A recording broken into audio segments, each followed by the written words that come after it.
Tous les exchanges sont en train de fermer, de tomber un à un. Mais qu'est-ce qui est en train de se passer actuellement? Aujourd'hui, dans cette vidéo, je vais t'expliquer la raison pour laquelle est-ce que tous ces exchanges sont en train de fermer. On va parler des news, de l'actualité du moment, même si actuellement, c'est pas vraiment des news qui sont vraiment réjouissantes pour le monde de la crypto-monnaie.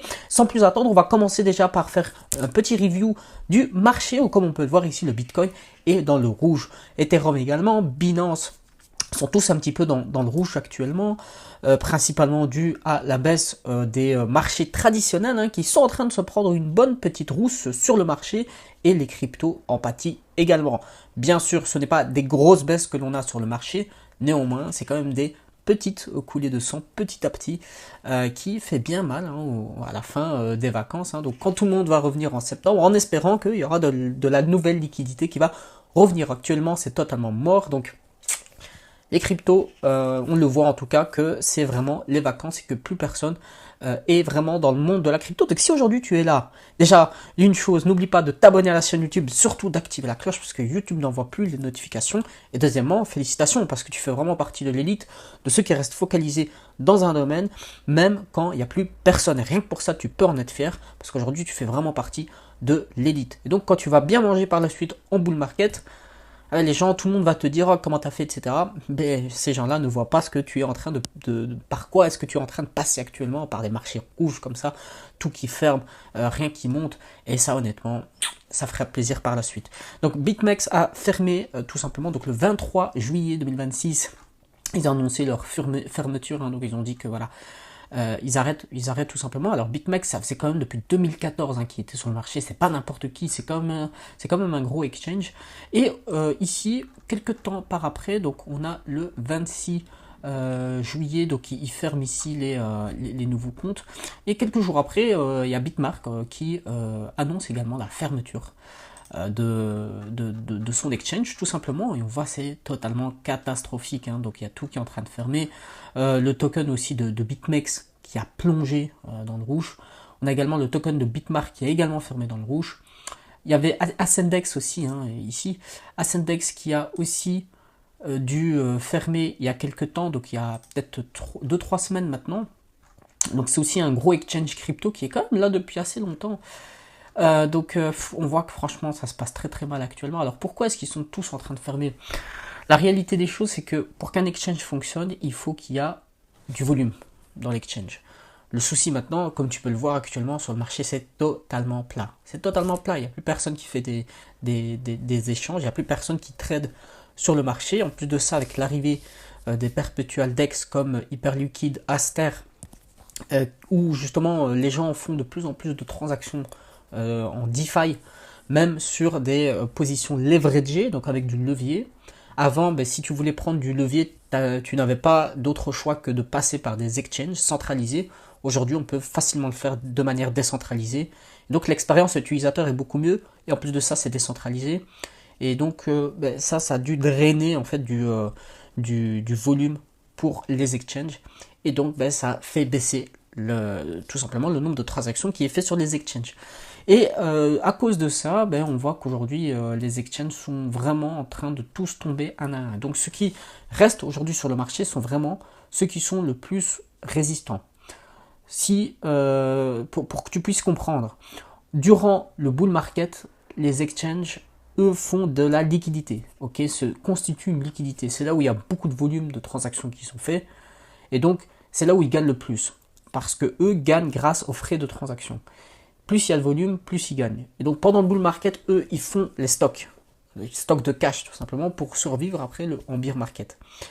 Il y en a qui ont réussi à le faire, il y en a qui n'ont pas réussi à le faire, il y en a qui l'ont fait, mais le stock de liquidité était beaucoup trop faible pour survivre à un bear market aussi long et aussi fastidieux que maintenant. Quoique, je pense vraiment qu'on a vécu des bear markets qui sont beaucoup plus violents, notamment avec FTX et tous les incidents qu'il y a eu. Mais rappelez-vous, à ce moment-là, au moment FTX, c'était littéralement le moment où c'était le meilleur moment d'acheter du Solana, d'acheter les meilleurs cryptos. À ce moment-là, les cryptos ne valaient rien. D'accord ? Pour te donner un exemple, je vais aller ici sur... voilà, je suis ici sur CoinMarketCap. Alors, je vais essayer de zoomer un peu pour que tu puisses bien t'en rendre compte. Mais l'affaire FTX, c'était là. Hein. C'était là au plus bas. Hein. Donc, tu vois bien que quand ce genre de situation arrive sur le marché, c'est généralement que des temps meilleurs arrivent par la suite. Alors, ce n'est pas une science exacte, hein, je l'admets. Néanmoins, il faut garder en tête que toute chose qui est compliquée sur le marché a toujours une fin. Et actuellement, la chute d'Ascendex, la chute de BitMEX, la chute de Bitmark sont des épreuves que l'on doit surmonter dans les cryptos.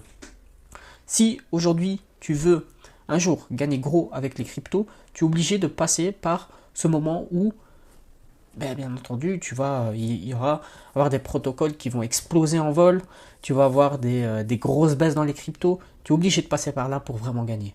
Parce que tu es obligé de holder, de toujours croire en la crypto, même quand c'est très compliqué à croire et à rester accroché à sa crypto de prédilection et à croire vraiment à ces thèses d'investissement que l'on s'est fixé bien avant. Ça, c'est très important. Donc voilà, aujourd'hui, ils sont tous en train de partir. Maintenant, la liquidité, en réalité, elle reste là, elle reste sur le marché. Seulement, elle change de main. Bien sûr, pendant les grandes vacances, il n'y a pas vraiment beaucoup de transactions. Mais d'après cet article de CoinGecko, on voit qu'en réalité, les échanges centralisés ferment et donc ont moins de volume au détriment, en tout cas pour donner plus de liquidité. Donc toute cette liquidité-là va mais dans les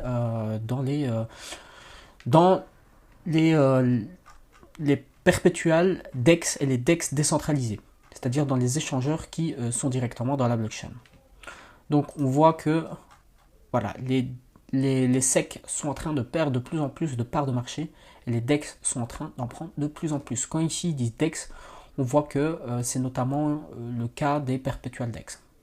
Voilà, ici tu le vois que uniquement en 2024, donc c'est encore assez récent, les Centralized Exchange avaient beaucoup plus de parts qu'aujourd'hui.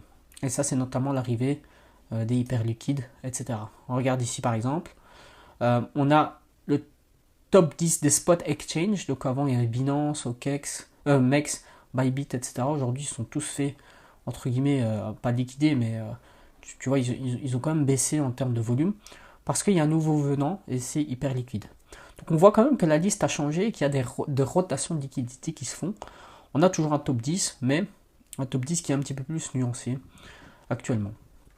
On voit notamment que ce qui vraiment a changé entre Uniswap, PancakeSwap qu'on avait avant et maintenant il est hyper liquide, c'est vraiment le fait de pouvoir faire du perpétual. Et PancakeSwap et les Uniswap te permettaient de faire des swaps mais directement uniquement dans la blockchain sans profiter d'un effet de levier.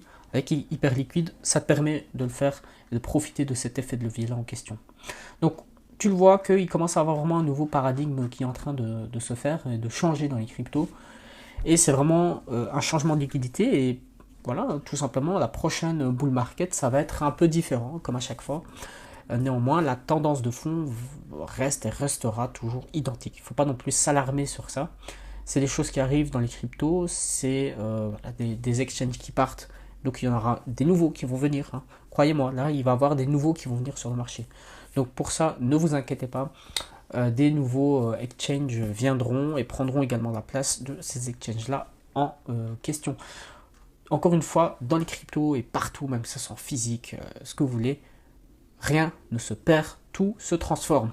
Donc la liquidité, elle est bien partie quelque part.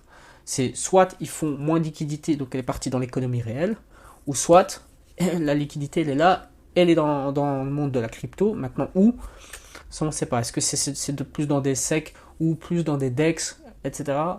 Ça, c'est tout simplement des vases communicants, mais elle est bien quelque part. Hein. Cette liquidité-là ne part pas. Il y en a qui vont dire ok, ils ont tout retiré, ils sont partis dans les S&P 500, etc.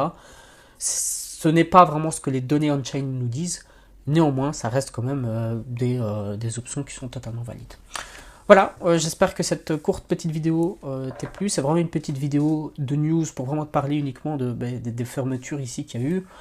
C'est vraiment juste pour te... Voilà, si aujourd'hui tu avais des préoccupations envers ça, sache que c'est des choses qui arrivent en crypto et que ça ne dit pas que c'est la fin des cryptos. Loin de là, hein, le Bitcoin continuera toujours de fonctionner, la blockchain également, les cryptos également. Certes, il y a moins de volume, mais tôt ou tard, ça va revenir, c'est des cycles. avec beaucoup plus de liquidité, avec moins de liquidité. Et le jour, quand ça viendra, on sera là, on sera bien content d'être là aujourd'hui en train de se parler ensemble. Enfin, moi ici, je suis en train de te parler unilatéralement, mais vraiment, je compte sur toi pour commenter et communiquer avec moi tout simplement dans les commentaires. Et encore une fois, n'oublie pas de t'abonner à la chaîne YouTube et d'activer la cloche et aussi de me rejoindre sur Twitter si tu veux directement discuter avec moi. Voilà, j'espère que cette petite et courte vidéo t'a plu. Moi, je te dis à la prochaine. Salut.